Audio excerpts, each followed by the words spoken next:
Episode 10 बाप बेटे की तू मैं। अगली सुबह जैसे ही सूरज की रोशनी खिड़की से झांकते हुए माही के आंखों पर पड़ी, उसकी नींद खुल गई। माही के पैरों की आवाज सुनकर विक्रम अपना फोन टेबल पर रखते हुए बोला, क्या मैंने आपको जगा दिया? उसने ना का इशारा करते हुए विक्रम की तरफ देखा। विक्रम शर्टलेस था। माही जब दरवाजा खोलकर ड्राइंग रूम में गई तो उसकी नजर विक्रम की मस्कुलर बॉडी पर पड़ी। वो बहुत फिट और स्ट्रांग लग रहा था। वो विक्रम को तिरछी नजरों से देखने लगी। विक्रम ने उसे नोटिस नहीं किया और आराम से सोफे पर रखी अपनी शर्ट को उठाया।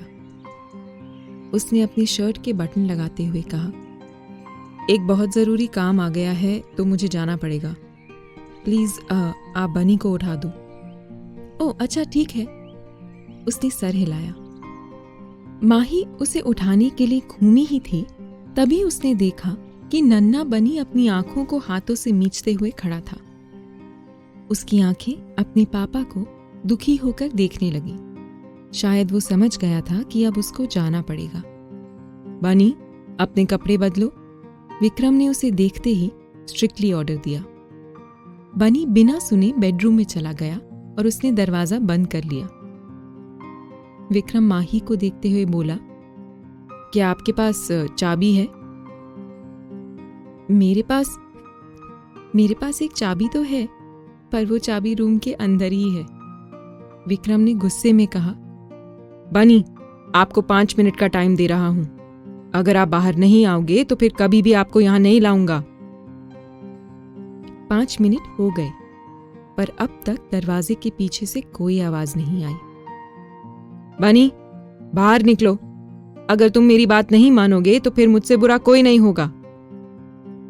अभी भी कोई हरकत नहीं हुई। बनी, बाहर निकलो।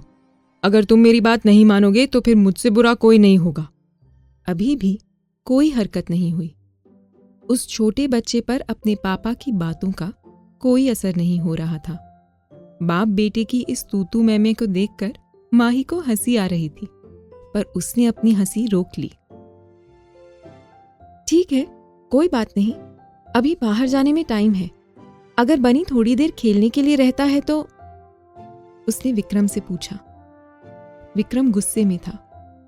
माही की बातों को इग्नोर करते हुए वो किसी को कॉल करने लगा। माही ने सुना कि विक्रम किसी साइकियाट्रिस्ट को बुला रहा है। इतनी छोटी बात पर साइकियाट्रिस्ट को बुलाना जरूरी है? माही सोचने लगी। माही ने कहा, एक बार मैं ट्राई करूं क्या? विक्रम दरवाजे के पास से दूर हट गया। वो दरवाजे के पास गई और बहुत ही प्यार से बच्चे को पुकारा, बनी, आंटी को काम पर जाना है, इसलिए मैं भी आपके साथ टाइम स्पेंड नहीं कर सकती। आप अपने पापा के साथ घर चले जाओ, ठीक है? अभी भी अंदर से कोई आवाज नहीं आ रही थी। बनी, वैसे हम फोन पर भी बात कर सकते हैं, हम वीडियो चैट भी कर सकते हैं। पैरों की आवाजें दरवाजे के दूसरी तरफ से आने लगी। बनी, आप क्या चाहते हो? मैं लेट हो जाऊं और डायरेक्टर मुझ पे चिल्लाए? वो लोग बहुत ही स्ट्रिक्ट हैं। तभी दरवाजा खुल गया। विक्रम को तो विश्वास ही नहीं हो रहा था। वो हैरान होकर माही की तरफ देखने लगा। आखिर उसने बनी को बाहर निकाल ही दिया। विक्रम ने सोचा, आखिरी बार जब ऐसा हुआ था तब उनका पूरा परिवार, सभी नौकर, साइकियाट्रिस्ट एक साथ जमा हो गए थे, पर कोई भी उसको बाहर नहीं निकाल पाया और लास्ट में उन्होंने दरवाजा तोड़ा था। इस बात पर बनी पूरे 1 महीने किसी के पास नहीं गया। माही ने बनी को उठाया।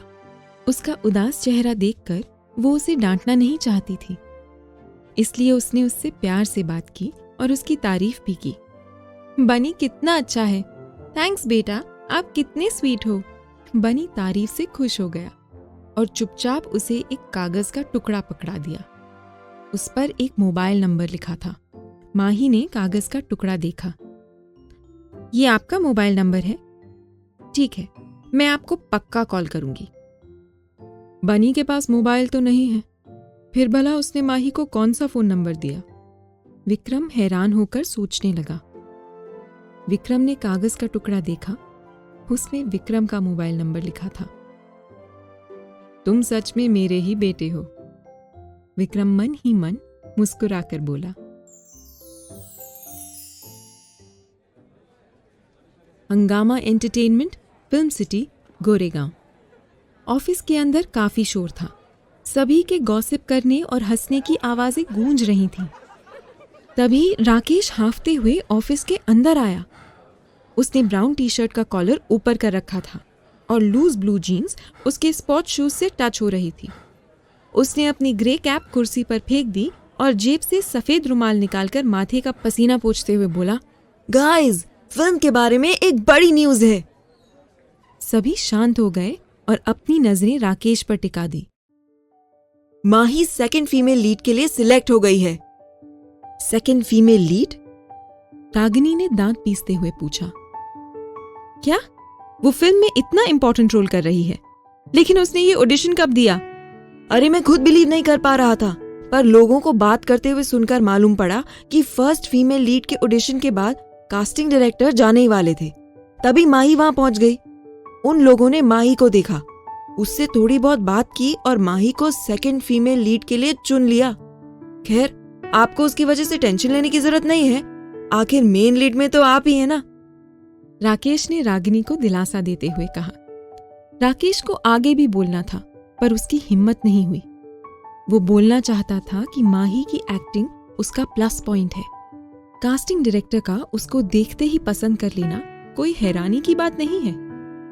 राकेश को वो टाइम याद आने लगा जब उसने माही को पहली बार एज एन आर्टिस्ट साइन किया था। तभी रागिनी ने बीच में आकर उससे वो रोल छीन लिया। आखिर राकेश भी क्या करता? उस वक्त वो मजबूर था।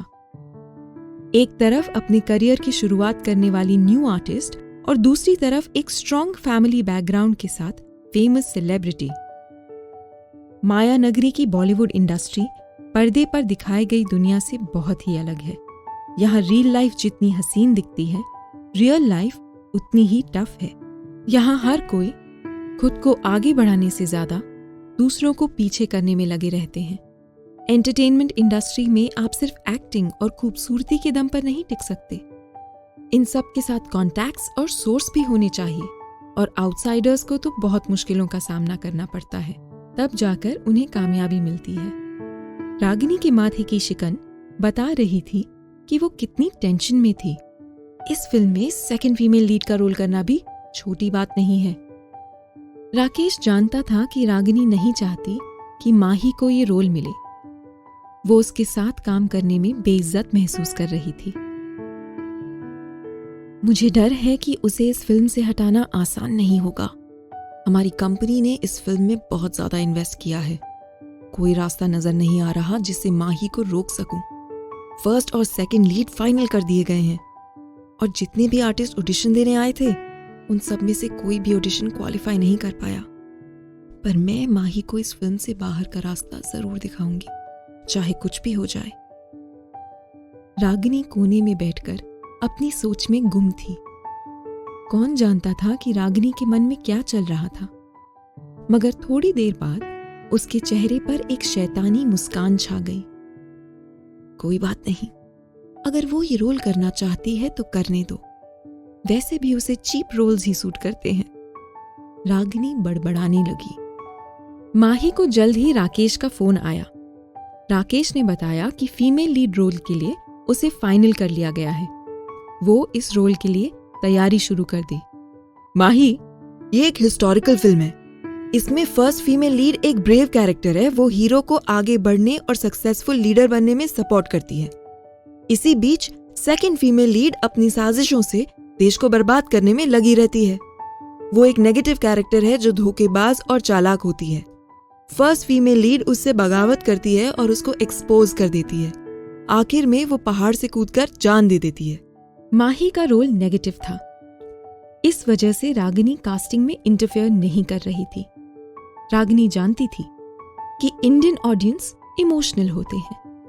वो पर्दे पर दिखाए हर कैरेक्टर के साथ जुड़ जाते हैं।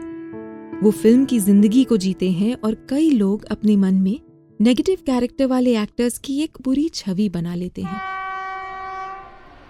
मेरा आसमान शूटिंग डेट से पहले माही को उसके बचे हुए प्रोजेक्ट्स खत्म करने थे।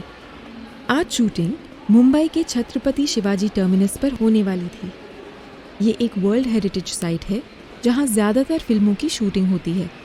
स्टेशन का माहौल उसे बीते दिन की याद दिला रही थी, जब वो पहली बार हाथों में एक छोटा स्टील का बक्सा और आंखों में ढेर सारे सपने लिए ट्रेन से उतरी थी। कुछ भी तो नहीं बदला था यहाँ। वही मुसाफिरों की भीड़, आती जाती, चलती रुकती नीली ट्रेन और मंजिल तक पहुंचाती पटरियाँ।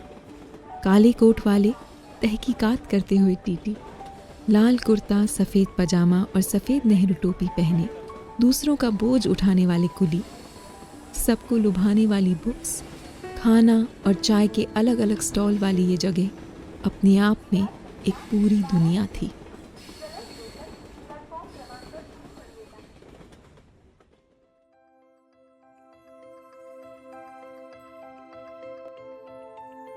यहाँ बस इतना ही। आगे की कहानी जानने के लिए सब्सक्राइब करें पॉकेट एफएम चैनल को और बेल क्लिक करके अगले एपिसोड का नोटिफिकेशन पाएं। लेकिन आप सारे एपिसोड अभी सुनना चाहते हैं तो डाउनलोड करें हमारा pocket FM app. Link description में है, जहां आप पाएंगे इस शो के सारे एपिसोड्स और साथ ही इसके जैसे और भी बेहतरीन शो। तो देर किस बात की, अभी डाउनलोड करें पॉकेट एफएम ऐप।